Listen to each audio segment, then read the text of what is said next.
Je crois que le fait qu'il y a un Belge qui a été entraîneur de Marseille, je ne me rappelle plus de son nom, m'a donné quand même un peu d'avance sur des autres entraîneurs parce qu'ils se sont dit, il faut quand même, puisque c'est de nouveau un Belge, on va lui faire confiance. Et on verra bien où on va aller. Et ça m'a aidé au début.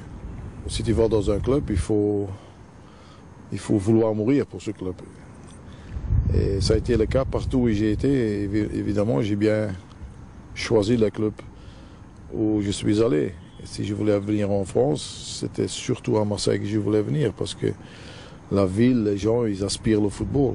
Et moi, j'ai un peu besoin de ça. La même chose, Galatasaray, c'était la même chose. PSV et Bruges aussi. Donc, en ce moment-là, si tu vas travailler dans un club ou dans une ville où tout le monde adore le foot, c'est déjà une motivation supplémentaire pour encore mieux faire. Qu'est-ce qui manque à ce Marseille pour qu'il devienne de nouveau à la fois un grand de France, redevenir champion et à la fois redevenir aussi une équipe crainte au niveau européen? Il nous manque quand même 2 ou 3 joueurs de grande classe. Et il nous manque encore un peu la régularité. Et moi, je dis toujours, si on n'a pas bon assez de gagner, il ne faut pas perdre.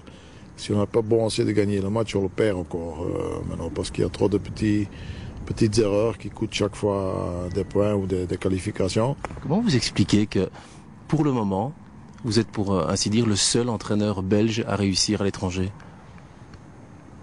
Il n'y en a pas tellement d'entraîneurs à l'étranger non plus pour le moment.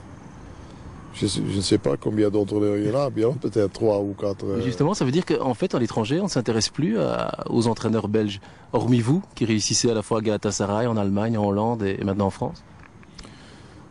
Oui, moi j'avais espéré à un moment donné que je pouvais faire une belle publicité pour les entraîneurs belges.